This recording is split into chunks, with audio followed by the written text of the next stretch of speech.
Hello guys, स्वागत है आपका सिटीजन जी चैनल पर। और आज आप देखने वाले हो 2012 में आई British war horror movie outpost 2। यह आउटपोस्ट मूवी का सीक्वल है और इसका ऑफिशियल नाम है आउटपोस्ट ब्लैक सन।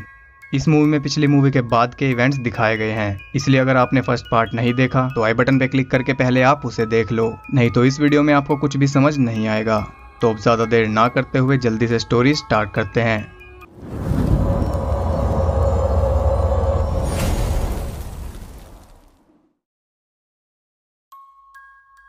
मूवी के स्टार्ट में हम देखते हैं एक नाजी हंटर लीना को, जो कि एक वॉर क्रिमिनल साइंटिस्ट क्लॉजनर को ढूंढ रही थी। क्लॉजनर वही साइंटिस्ट है जिसने वर्ल्ड वॉर 2 के टाइम पर वो टेक्नोलॉजी बनाई थी जिससे वो कभी ना मरने वाली आर्मी बना सके। क्लॉजनर का पता निकालने के लिए वो उसके पुराने नाजी कलीग न्यूरथ के पास जाती है, जो कि एक ओल्ड एज होम में रहता था। न्यूरथ ही लीना की मॉम डैड की डेथ का जिम्मेदार था। वो उससे इंटेरोगेशन करने लगती है, लेकिन कुछ भी बता पाने से पहले ही वो हार्ट अटैक से मर जाता है। उसे वहाँ एक मैप मिलता है जिसपे ईस्टर्न यूरोप की एक जगह मार्क थी। साथ ही उसे कुछ डॉक्यूमेंट्स भी मिलते हैं, जिनमें से एक हंट का था, जो कि पिछली फिल्म में मर्सनरीज की टीम लेकर ईस्टर्न यूरोप में एक बंकर में गया था। यानी कि उस ऑपरेशन की फंडिंग न्यूरथ और क्लॉजनर ने की थी, और मैप में जो जगह मार्क थी वो वही बंकर है। लीना न्यूरथ की अंगूठी निकाल कर अपने साथ ले जाती है। उधर हम देखते हैं क्लॉजनर को, जो कि एक सीक्रेट लोकेशन से उस बंकर पर चल रहे ऑपरेशन को देख रहा था। और जो टीम उस बंकर में थी वो वही टीम है जो पिछली मूवी के एंड में वहां पहुंची थी। यानी कि ये मूवी फर्स्ट पार्ट की एंडिंग से ही शुरू हुई है। उस टीम को भी नाजिस मार देते हैं और ये देखकर क्लॉजनर बहुत खुश होता है। उधर लीना भी उस बंकर के लिए निकल जाती है और वो उसी बार पर पहुंचती है जहाँ हंट ने डीसी को हायर किया था। वहाँ उसे एक पुराना साथी वॉलेस मिलता है, जो उसे बताता है कि हंट मर चुका है। वो उसे उसकी सर्च रोकने की एडवाइस देता है, लेकिन लीना उसकी बात नहीं मानती। तब वो उसे एक सीक्रेट फुटेज दिखाता है जिसमें मिलिट्री एक विलेज में नाजिस से लड़ रही थी, लेकिन उनकी गोलियों से एक भी नाजी नहीं मर रहा था। और देखते ही देखते नाजिस ने वहाँ के सभी लोगों और सोल्जर्स को मार डाला। इससे हमें पता चलता है कि वो नाजिस आगे बढ़ रहे थे और आबादी तक पहुंच चुके थे, लेकिन कैसे? वॉलेस उसे कुछ पिक्चर्स दिखाता है जिनसे पता चलता है कि उस मशीन का मैग्नेटिक फील्ड बढ़ता जा रहा है, और जितना वो बढ़ेगा उतने ही एरिया में वो नाजिस पहुंच पाएंगे। वॉलेस लीना को सब समझा रहा था, तभी वहां पर यूएन टास्क फोर्स आ जाती है और उन्हें वहां से चले जाने को कहती है। वो उस टाउन को खाली कराने आई थी क्योंकि उन्हें पता चला था कि उस एरिया में केमिकल वेपन्स यूज किए जा रहे हैं, लेकिन सच ये था कि वो भी उसी मशीन के लिए वहां आए थे। सबकी नजर उस मशीन पर पड़ चुकी थी और हर कोई उसे हासिल करना चाहता था। वॉलेस भी लीना के साथ उस बंकर के लिए निकल जाता है।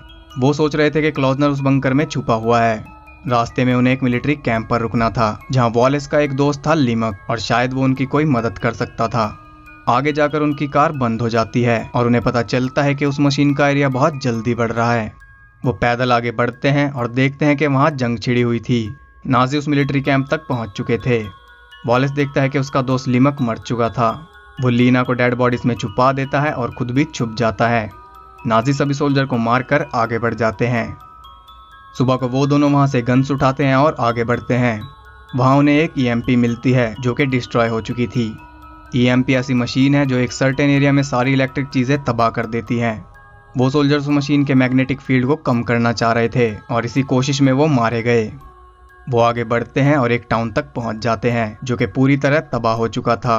रात बिताने के लिए वो एक घर में छुप जाते हैं।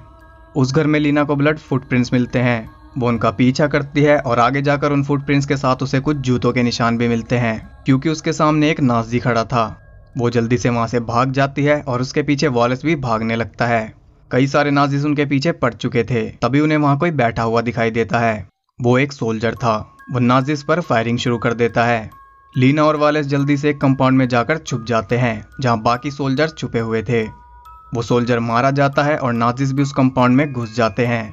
बाकी सोल्जर्स भी उन पर फायरिंग करते हैं, लेकिन वो एक एक करके उन्हें भी मारने लगते हैं। उनके साथ एक साइंटिस्ट भी था।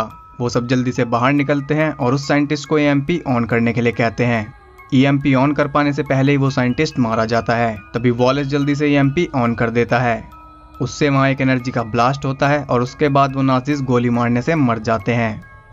अब वो सिर्फ 4 सोल्जर्स बचे थे। वो उन दोनों को अंदर ले जाकर उनकी चेकिंग करते हैं। उन्हें पता चलता है कि वॉलेस भी एक साइंटिस्ट है। उनका साइंटिस्ट मर चुका था, इसलिए वो वॉलेस को उसकी जगह अपनी टीम में रख लेते हैं और अपने मिशन पर आगे बढ़ते हैं। उनका मिशन उस मशीन को बंद करना था और ये टीम उसी यूएन टास्क फोर्स का हिस्सा है जो उन्हें टाउन में मिली थी। लीना वहाँ अकेली रह जाती है। वो वापस जाने के बजाय बंकर की तरफ बढ़ती है। चलते चलते वो एक स्कूल तक पहुँच जाती है। रात बिताने के लिए वो उसके अंदर चली जाती है, लेकिन अंदर नाजिस भी थे। वो देखती है कि वो सोल्जर्स भी वहीं पर थे। वो नाजिस से बचने के लिए वहां छुप जाते हैं, लेकिन वहां पहले ही 2 लोग छुपे हुए थे जो उन्हें देखकर वहां से भागने लगते हैं, लेकिन नाजिस उन्हें पकड़कर मार देते हैं। फिर उनका लीडर कर्नल गॉड्स वहां आता है और उस मरे हुए आदमी को एक इंजेक्शन लगा देता है और अचानक वो आदमी फिर से जिंदा होने लगता है, लेकिन पूरी तरह जिंदा नहीं हो पाता। ये देखकर वो सब वहां से चले जाते हैं। इससे हमें पता चलता है कि वो लोगों को मारकर उन्हें अपनी फौज में शामिल करना चाहते हैं। वो सब अपने मिशन पर आगे बढ़ते हैं क्योंकि उन्हें एक फिक्स टाइम दिया गया है। अगर उतने टाइम में वो मिशन पूरा नहीं कर पाए तो वहां पर बॉम्बिंग करवा दी जाएगी। वो सब उस बंकर तक पहुंच जाते हैं। बंकर में जाकर वो कंट्रोल रूम भी ढूंढ लेते हैं, लेकिन वहां पर वो मशीन थी ही नहीं। नाजिस ने उस मशीन को कहीं और शिफ्ट कर दिया था। वहां पर उन्हें हंट के लिखे हुए नोट्स भी मिलते हैं। सबका प्लान फेल हो चुका था। ना तो वहां क्लोन्जर था और ना ही मशीन। उनके लिए वो मिशन फेल हो चुका था और अब उन्हें बॉम्बिंग से पहले वहां से निकलना था। वो वहां से जाने लगते हैं, तभी एक ज़ॉम्बी वहां आ जाता है और टीम का लीडर मैकेवॉय उसे मारने की कोशिश करता है। वो कोई नाजी नहीं था, वो एक नॉर्मल इंसान था जिसे मारने के बाद उन्होंने ज़ॉम्बी बनाया होगा। अपनी टीम को बचाने के लिए मैकेवॉय उस रूम का दरवाजा बंद कर देता है और ग्रेनेड से अपने साथ उसे भी ब्लास्ट कर लेता है। उधर वॉलेस अभी भी सोच रहा था कि मशीन कहाँ हो सकती है, क्योंकि उसे कहीं भी ले जाना नामुमकिन है। वो वहां एक सीक्रेट दरवाजा ढूंढ लेता है जो कि एक एलिवेटर का था। कार्लेस और डैनी लीना और वॉलेस के साथ उस एलिवेटर से नीचे जाते हैं और एबेट ऊपर ही रुकता है। नीचे पहुंचकर वो देखते हैं कि वो बहुत ही बड़ी नाजी फैसिलिटी थी। वो उसके अंदर जाते हैं तो वहां उन्हें बहुत सारी डेड बॉडीज पड़ी मिलती हैं। तभी वहां कोई आ जाता है।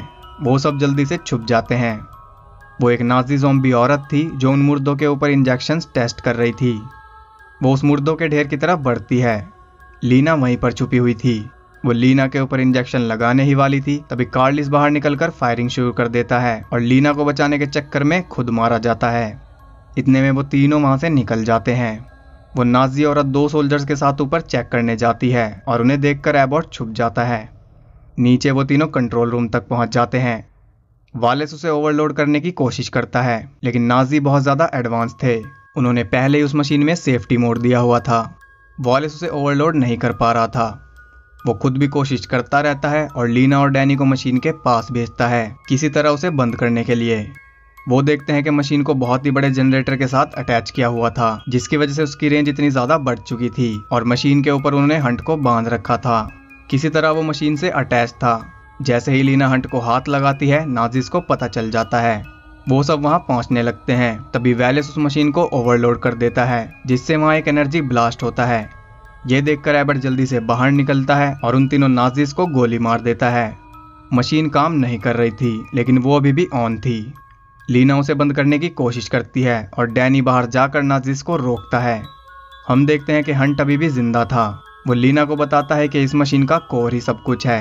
तभी उसे न्यूरत की अंगूठी याद आती है। वो असल में उस मशीन की चाबी थी। लीना जल्दी से उस अंगूठी की मदद से उस मशीन को खोलने लगती है। तभी कर्नल गॉड्स वहां आ जाता है और उसे रोक देता है। उधर नाजिस टाउन में पहुंच चुके थे और बर्बादी शुरू हो गई थी। वॉलेस भी कंट्रोल रूम में फंस चुका था और डैनी अकेला ही नाजिस का मुकाबला कर रहा था। डैनी उन्हें संभाल नहीं पाता और मारा जाता है। एबर्ट कंट्रोल रूम में पहुंचकर वॉलेस को बचा लेता है। गॉड्स लीना को मारने ही वाला था और सभी नाजिस वहां इकट्ठा हो चुके थे। तभी हंट किसी तरह उस मशीन की एनर्जी को गॉड्स पर मारता है, जिससे वो लीना को छोड़ देता है। लीना जल्दी से उस मशीन को खोलकर उसका कोर बाहर निकाल लेती है, जिससे सभी नाजिस बेजान हो जाते हैं। लेकिन गॉड्स अभी भी जिंदा था। लीना उसे भी मार देती है। जेट्स वहां पर पहुंचने वाले थे। वो तीनों जल्दी से वहां से निकलने लगते हैं। लिफ्ट में लीना वॉलेस को वो कोर दे देती है और उसके मिलते ही वो एबर्ट को गोली मार देता है। फिर वो लीना को भी गोली मारता है, लेकिन उसकी गोलियां खत्म हो जाती हैं और लीना को कंधे में एक गोली लगती है। वो जल्दी से वहां से निकलकर भाग जाता है।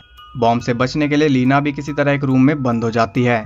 वहां बॉम्बिंग होती है और हम देखते हैं कि वॉलेस उस बॉम्बिंग से बच जाता है। वो सीधा क्लाउसनर के पास जाता है और उस कोर के वो उससे 60 मिलियंस मांगता है। तभी उसके पास एक फोन आता है और वो लीना का फोन था। वो क्लाउसनर के साथ उसे भी मारने की धमकी देती है और यहाँ ये मूवी एंड हो जाती है। तो ये थी आउटपोस्ट ब्लैक सन, और जैसा कि मैंने आपको बताया था कि ये मूवी उतनी ज़्यादा अच्छी नहीं है। इसकी स्टोरी में भी कोई दम नहीं है और कुछ सीन्स तो बिल्कुल भी सेंस नहीं बनाते। अगर आप आउटपोस्ट मूवी देखोगे तो आपको उसे समझने में दिक्कत होगी, लेकिन अगर आप इस मूवी को देखोगे तो ये आपको बिल्कुल भी समझ नहीं आने वाली है, चाहे आप कितनी भी कोशिश कर लो। इसका प्लॉट बहुत अजीब है और साथ ही डायलॉग्स तो इसे और भी ज़्यादा कंफ्यूजिंग बनाते हैं। जितने इजीली मैंने आपको स्टोरी बताई है, ट्रस्ट मी, इस मूवी में इस तरीके से स्टोरी बिल्कुल भी नहीं दिखाई गई। और जब मैंने ये मूवी देखी थी तो इसे खत्म करना मेरे लिए नामुमकिन हो गया था। ये वीडियो देखकर शायद आपको ये स्टोरी बोरिंग ना लगे, लेकिन अगर आपने ये मूवी देखी है तो आप समझ सकते हो कि मैं क्या कहना चाह रहा हूँ। तो ये एक ऐसा सीक्वल है जो कि ना ही बनता तो ठीक था। खैर, अब ये सीरीज शुरू हो ही गई है तो अगली वीडियो इसके नेक्स्ट पार्ट पर ही आएगी, जो कि है 2013 में आया प्रीक्वल। जल्दी ही मैं वो वीडियो भी आपके लिए लेकर आऊँगा। तो अगर आपको ये वीडियो और मेरे एफर्ट्स पसंद आए तो इस वीडियो को एक लाइक और एक कमेंट जरूर करना, और प्लीज लाइक तो जरूर करना, क्योंकि स्पेशल आपकी डिमांड पर ही मैंने ये वीडियो बनाई है और इसके लिए थोड़ी अप्रिसिएशन तो बनती है। और अगर आप इस चैनल पर नए हो तो ऐसी रेयर और इंटरेस्टिंग मूवीज देखते रहने के लिए चैनल को सब्सक्राइब भी जरूर कर लो और साथ ही बेल नोटिफिकेशन भी ऑन कर लो। और ये दोनों मूवीज हिंदी में अवेलेबल हैं, तो अगर आपको ये देखनी है तो डिस्क्रिप्शन में आपको लिंक मिल जाएगा मेरे टेलीग्राम चैनल का, वहाँ पर आपको इनके लिंक्स मिल जाएंगे। और मूवीज़ कैसे डाउनलोड करनी है इसकी ट्यूटोरियल वीडियो भी वहाँ पर मिल जाएगी, तो आप टेलीग्राम चैनल ज्वाइन करके मूवीज़ डाउनलोड कर सकते हो। और अगर आपने मुझे इंस्टाग्राम पे फॉलो नहीं किया है तो आप वहाँ भी मुझे फॉलो कर सकते हो। वहाँ पर मैं बहुत ज़्यादा अपडेट्स पोस्ट करता रहता हूँ, जो कि यहाँ कर पाना पॉसिबल नहीं है। तो और भी ज़्यादा कनेक्टेड रहने के लिए आप इंस्टाग्राम पर भी ज़रूर फॉलो कर लें। तो मैं मिलता हूँ आपसे अगली वीडियो में, तब तक के लिए सबको बाय।